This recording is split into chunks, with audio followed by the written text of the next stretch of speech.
দিনটা ছিল বিশ্বকর্মা পুজোর আগের দিন। আর ফার্স্টেই চলে গেছিলাম পার্লারে, কারণ আমার ফ্রেন্ডের আগের দিন হেয়ার কাট করা হয়নি, তো সে আজকেই হেয়ার কাট করলো। এরপরে সেখান থেকে বেরিয়ে চলে গেছিলাম বড় বাজারে। আর সেখানে কয়েকটি দোকান ঘোরার পর এই স্টেশনারি দোকানটায় ঢুকেছিলাম। এখান থেকে 7/6 দুটো লিপ লাইনার আর ব্লু হেভেনের এই লিপস্টিকগুলো নিয়ে নিয়েছিলাম। সবগুলো আমার জিনিস ছিল না, আমার বান্ধবীও এতে অ্যাড ছিল। এরপর সেখান থেকে বেরিয়ে চলে গেছিলাম মেদিনীপুরের নিউলি ওপেনিং হওয়া এম বাজারে।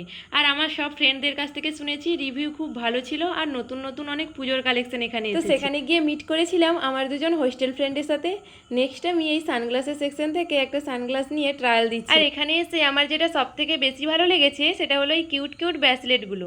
বাট এর একটাই সমস্যা, এটা ট্রায়াল করা যাবে না। আর ইতিমধ্যেই আমার ফ্রেন্ডের একটা শাড়ি পছন্দ হয়ে যায়, আর এই শাড়িটা খুবই মিষ্টি ছিল। তবে সেখানে আমার এই রেড হোয়াইট কালারটা একটু বেশিই পছন্দ হয়ে গেছিলো। তবে কিছু করার নেই, অষ্টমীতে পরার জন্য আমি অলরেডি শাড়ি একটা এনেই নিয়েছি। মল থেকে বেরিয়ে বিশ্বকর্মা পুজোর প্যান্ডেল দেখতে দেখতে মেসে চলে এলাম। So by.